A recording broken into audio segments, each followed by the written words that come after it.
بسم اللہ الرحمن الرحیم۔ بسم اللہ الرحمن الرحیم، الحمدللہ رب العالمین، وصلی اللہ علی محمد وآل محمد۔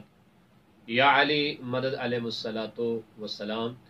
ایک انتہائی خوبصورت اور بہترین بات جو اپنے دیکھنے والے تمام مومنین کی خدمت میں پیش کر رہا ہوں، اور وہ یہ فروع کافی میں جناب شیخ کلینی رضوان اللہ تعالی علیہ نے ایک روایت نقل کی ہے، اور وہ روایت کچھ اس طرح سے ہے کہ امام جعفر صادق علیہ السلام نے اپنے ایک صحابی جناب ابو ہارون سے کہا کہ اے ابو ہارون، ہم اہل بیت اپنے بچوں کو جس طرح سے نماز کا پابند بناتے ہیں، اسی طرح ہم انہیں تسبیح جناب سیدہ فاطمۃ الزہرا سلام اللہ علیہ و صلوات اللہ علیہ پڑھنے کا حکم دیتے ہیں۔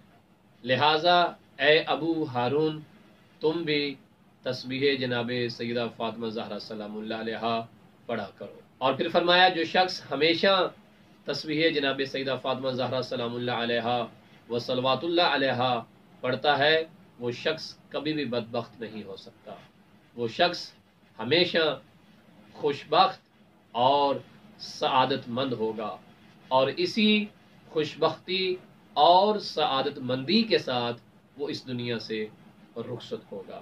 لہٰذا ہمیں چاہیے کہ ہم باقاعدگی کے ساتھ ہر نماز کے بعد تسبیح جناب سیدہ فاطمہ زہرا سلام اللہ علیہ و صلوات اللہ علیہ ضرور پڑھیں۔